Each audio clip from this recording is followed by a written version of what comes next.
Hello students, welcome to EPG Pathshala. I am Dr. Shefali Nagpal from Bhagat Phool Singh Mahila Vishwavidyalaya. Today we are going to talk on the module Modes of Entering in International Business Part 1 from the paper International Business Operations. After studying this module, you will be able to consider the factors while going global, different modes of entry, pros and cons of different methods, comparative study of different methods. Entering in a new market is always a risky business with a big potential of failures. To research the option of entry strategy can help in determining which strategy to be used. The major question that the company face in today's cosmic economy is what is the most suitable and appropriate way for a company to go global or go beyond its border and enter unpracticed territories on foreign land. The companies are very skeptical regarding the profitability and the safety of the decisions. When a company is going global, there are various areas that need to be addressed. These are also the issues every company has to tackle when it puts its strategy to enter a new market. In this chapter, we will go through the entry methods that are most common and oftenly used. Each strategy has its own gain and shortcomings. Entry methods or the strategies can be broadly classified into two categories. One is a strategic alliances, second is a standalone entries. There are cases where the companies are forced to form a strategic alliances while entering in the new market. This is because of inadequacy of the resources that is required to successfully service the markets and derive profits from it. Entry modes can be broadly classified into three groups. The first group is entering new markets through export mode, and that include direct and indirect export, direct agent and distribution, and the direct branch subsidiary and other. The second group is contractual entry modes like licensing, franchising, technical agreements, service contracts, management contracts, construction or turnkey contracts, or co-production contracts on the other. The last one, that is called investment entry mode, includes sole ventures or acquisition or joint ventures. Factors to be considered before entering. The choice of entry must be based on an assessment of the nation's long-run profit potential. This potential is a function of the following factors. First, timing of entry. Once attractive markets have been identified, it is important to consider the timing of entry. Entry is early when an international business enters a foreign market before other firms, and late when it enters after the other international businesses have already established themselves. The advantages associated with entering early is known as first mover advantages. What are the advantages of the first movers? First is ability to pre-attempt rivals and capture demand by establishing a strong brand name. Second, ability to build sales volume. Third, increase in experience in that country, which results into decrease in cost. Fourth, ability to create switching cost that tie customers into their products and services. Now, what are the disadvantages of the first mover? Rise of pioneering cost, that is, cost of promoting and establishing a product offering. Second, change in regulation in the host country. Second is scale of entry. Another issue that an international business need to consider while contemplating market entry is the scale of the entry. Entering the market on large scale involves the commitment of significant resources. Entering the market on large scales implies rapid entry, whereas on the other hand, the small scale entry is a way to gather information about the foreign market, but the lack of commitment associated with the small scale entry may make it more difficult for the small scales entrant to build market share or to capture the first mover advantages. The small scale entrants are more risk averse than the large scale entrant. Export modes. There are various modes of exporting. Let us discuss one by one. Exporting is commonly used when someone talks about the export mode in general. One of the most common options are export modes, and it consists of the direct entry and indirect agent and distribution. Direct and indirect exporting. Many manufacturing firms begin their global expansion as exporters. Exporting is one of the methods that organizations can use to enter foreign markets. In this entry methods, goods and services produced in one country are offered to sale in another country through marketing and distribution channels. Thus, this method requires a significant investment in marketing strategies. In reality, exporting is the most traditional and well established form of operating in foreign markets. Export can either be done as direct export, that is, using an agent, distributor, or overseas subsidiaries, or act via government agency. It can also be done as indirect export, that is, products are exported through trading companies, export management companies, piggybacking, and counter trade. Another option for exporter is to sell product direct to foreign end users. This option does not incur intermediary cost and exporters have higher control over price and profits. However, it is more practical for markets where potential buyers are limited in number or easily identified and reached. Mail order sales and web-based B2C and B2B sales are the most common forms of selling direct to end users. There is a difference between passive and active exporters. Passive exporters wait for foreign orders, that is, it does not invest extra to generate sales, whereas active exporters incur higher cost such as marketing cost to boost up the sales. As the entry method, exporting has several disadvantages comparing it to the other methods. Exporting is fairly simple, but with low cost and investment and risk. Other advantages of exporting are increased utilization of domestic plant, thus using idle capacity and reducing unit cost through economies of scale. Exporting also help in diversifying markets which reduce the company's exposure to domestic demand instability. On the other hand, the disadvantages of exporting include high transportation cost, trade barriers, tariffs, and problems with local agents. In addition, exporters have lower control of distribution and local agents, face the risk of exchange rate fluctuations, and are subject to custom duties and taxes in the importing countries. Although exporting costs are relatively low compared with the other entry methods, to enter and develop these markets, exporters usually incur cost to gain exposure, set up sales and distribution networks, and attract customers.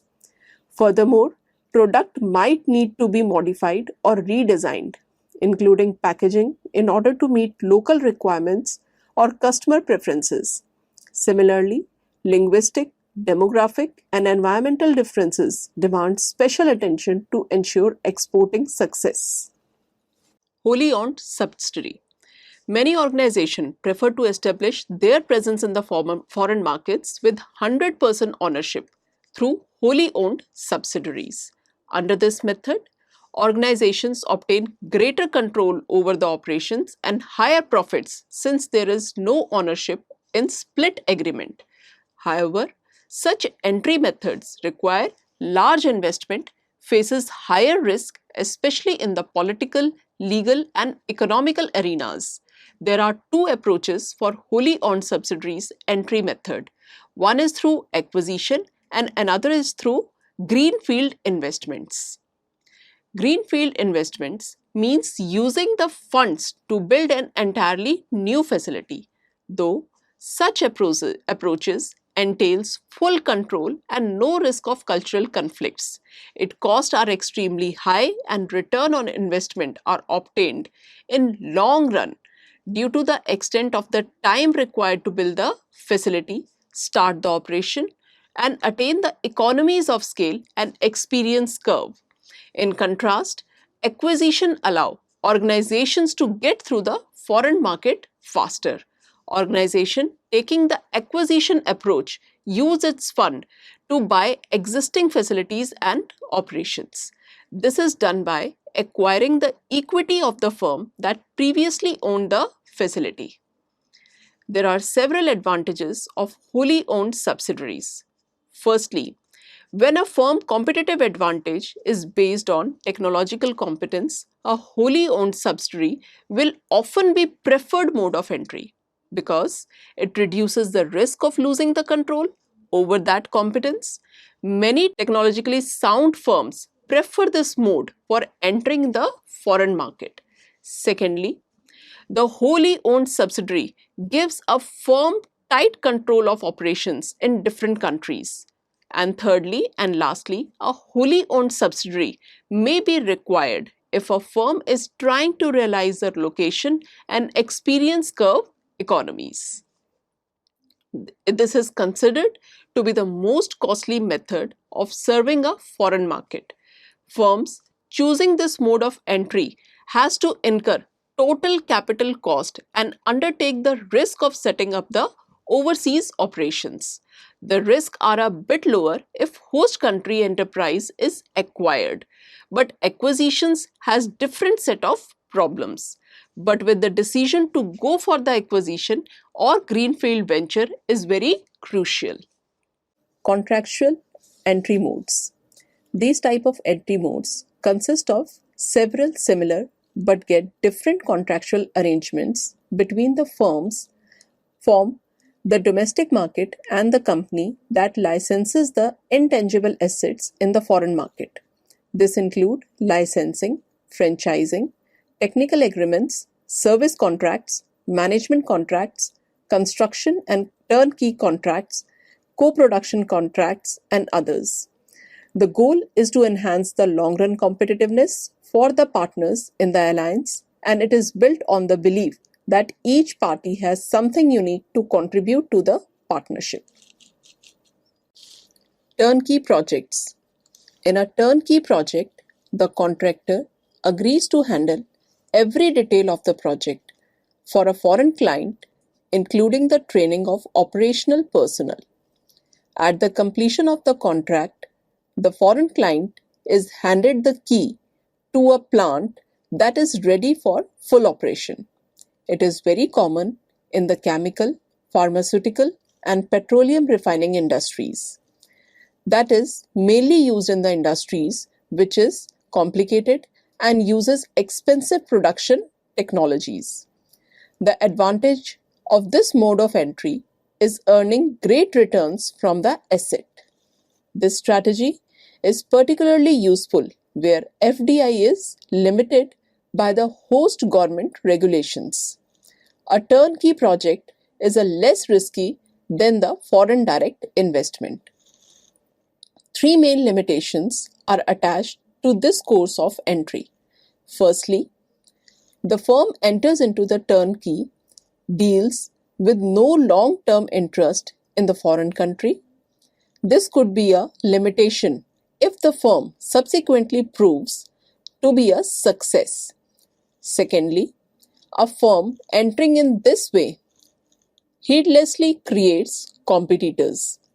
And lastly, if the firm's process technology is a source of competitive advantage, then selling this technology through a turnkey project is also selling competitive advantage to potential or actual competitors. Licensing. Licensing agreement is an agreement whereby a licensor grants the rights to the intangible property to another entity for a specified period, and in turn the licensor receives a royalty fee from the licensee. Intangible property includes patents, inventions, formulas, processes, design, copyrights, and trademarks. Licensing is a common method of international market entry for companies with a distinct and legally protected asset, which is a key differentiating element in their marketing offer. Because little investment on the part of licensor is required, licensing has the potential to provide very large return on investment. However, because the licensee produces the markets, the products, potential returns from the manufacturing and marketing activities may be lost. Licensing to the foreign companies require a carefully crafted licensing agreement. A great care must be taken to protect trademarks and intellectual property.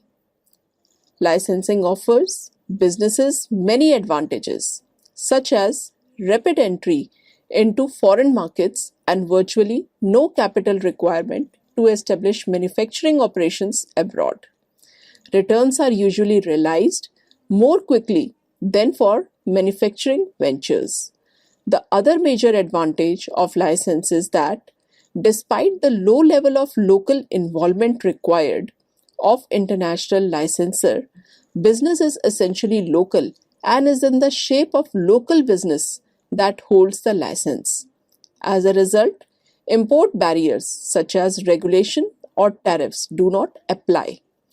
On the other hand, the disadvantages of licensing are that control over the use of assets may be lost over manufacturing and marketing.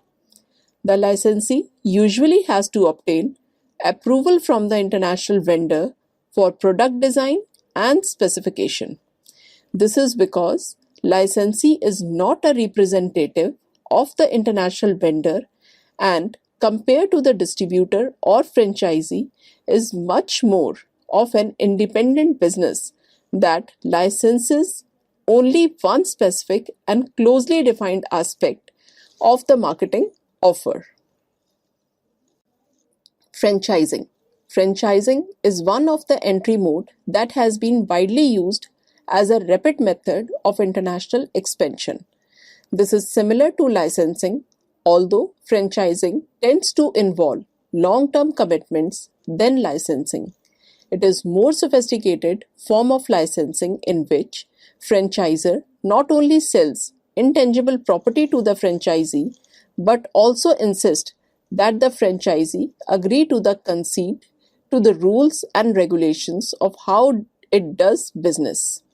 While licensing is employed primarily by manufacturing firms, franchising is done by the service firms. Similar to that of licensing, franchisor typically receives a royalty payment which amounts to some percentage of franchisee revenues. Some of the common but not essential features of franchised business are as follows. First, group purchasing agreements.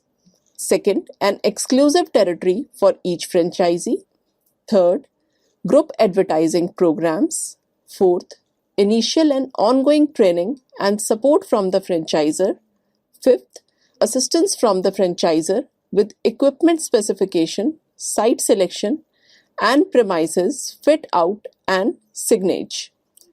The advantages of the franchising as an entry method is low cost and low risk. This is in return motivates the franchisee to build profitable operations as quickly as possible. The drawback is the problem of adapting the franchised asset or brand to local market asset.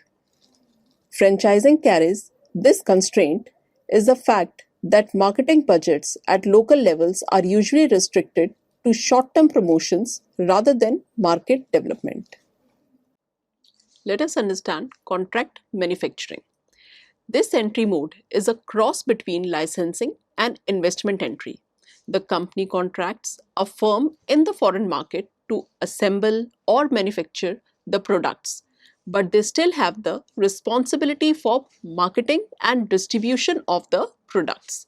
This entry mode requires minimum investment of cash, time, and executive talent. It also provides fast entry to a new market. On the other hand, it also has a potential for formidable drawbacks like training of the potential competitor that have access to know-how and high quality products. Moreover, the profit from the manufacturing is transferred to the contractor. Management contracts. The international management contracts give the company the right to control the day-to-day operations in a firm located in a foreign market. Often, this contract do not give them the right to take the decisions on new capital investment, policy changes, assume long-term debt, or alter ownership arrangement. When a manufacturer want to enter a management contract, they seldom do so isolated from the other arrangements. Investment entry modes. An investment entry mode has many names like sole venture, foreign direct investment, solely owned subsidiary, or wholly owned subsidiary. Both in article sole venture, FDI, solely owned subsidiary, and wholly owned subsidiary is connected under the same headline, investment entry modes. A large investment in a new country can be done through the sole venture with the new establishment or sole venture acquisition, and also joint venture. The sole venture mode is high investment that also brings high risks and possibility to high returns. In sole venture mode, a firm tries to develop a foreign market by directly investing in that market. Now let us first discuss foreign direct investment. The Organization of Economic Cooperation and Development, commonly named as OECD, define foreign direct investment as a category of investment that reflects the objective of establishing a lasting interest by a resident enterprise in one economy, which is also called as direct investor, in an enterprise, direct investment enterprise, that is resident in any economy other than that of the direct investor. Foreign direct investment is a strategic approach. This entry mode offers a high degree of control over the international business in the host country. This is high financial commitment mode, but also a transfer of technology, skills, management, manufacturing, marketing, production processes, and other resources. To have a unique asset or competitive advantage is often important when a firm wants to replicate their good business in other country. According to, there are several factors that influence foreign direct investment. Both mention size of the market as one of the crucial determinant to which market the company shall choose to proceed with. Acquisition.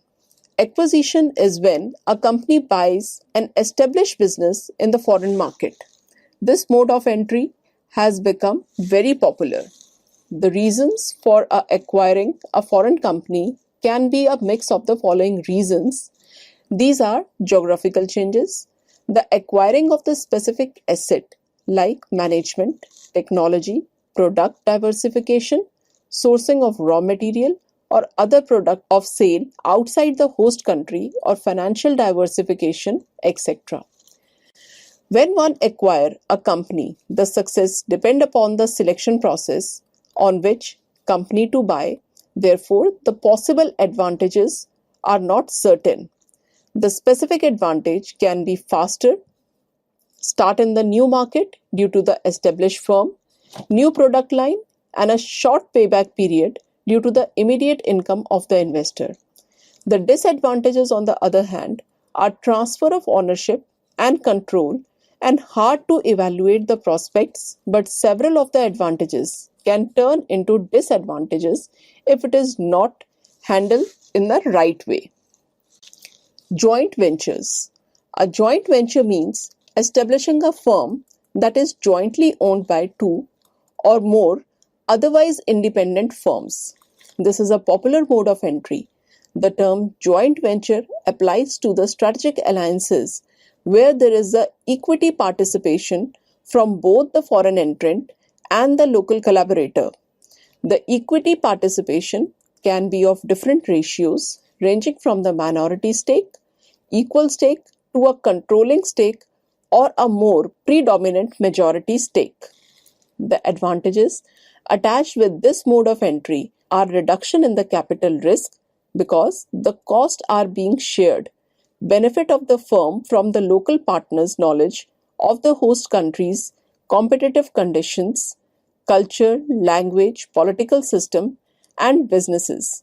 In many countries, political conditions dictate this entry to be the only feasible mode of entry. Many companies avoid joint venture due to complexities involved in coordinating policies, decision, and execution with different companies.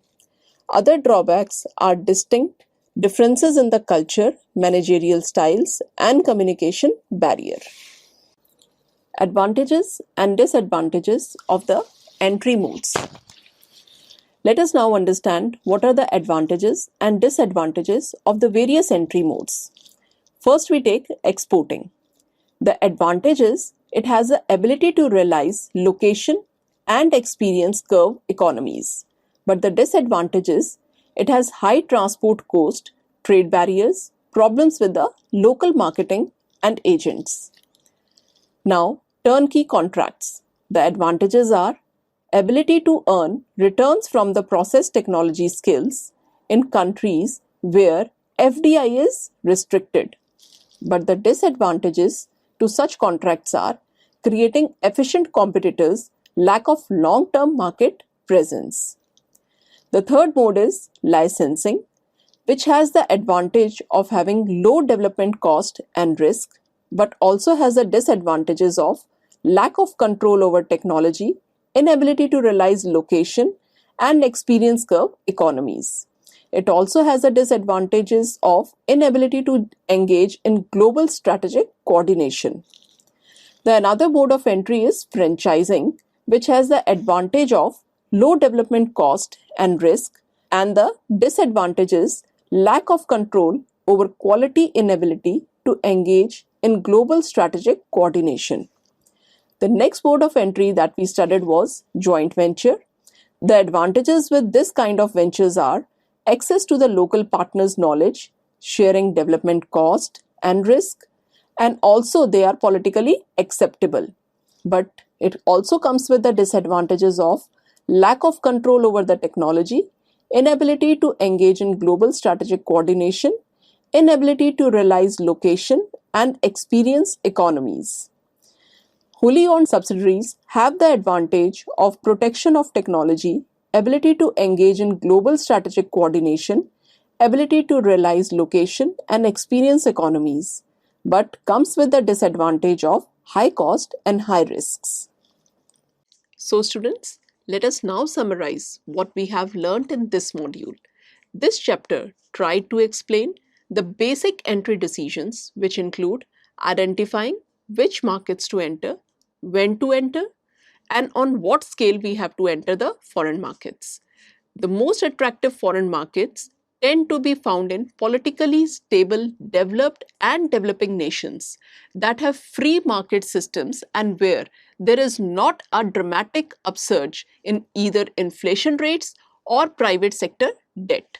Though there are several advantages associated with entering a national market early, before other international businesses have established themselves. These advantages have to weigh against the pioneering cost that early entrants often have to bear, including a greater risk of business failure. There are 6 modes of entering in the foreign markets: exporting, creating turnkey projects, licensing, franchising, establishing joint ventures, and setting up of the wholly owned subsidiaries. All the entries have their respective advantages and disadvantages according to the requirement and how much cost and risk the entrant firm is ready to bear. The mode of entry is to be decided. Thank you.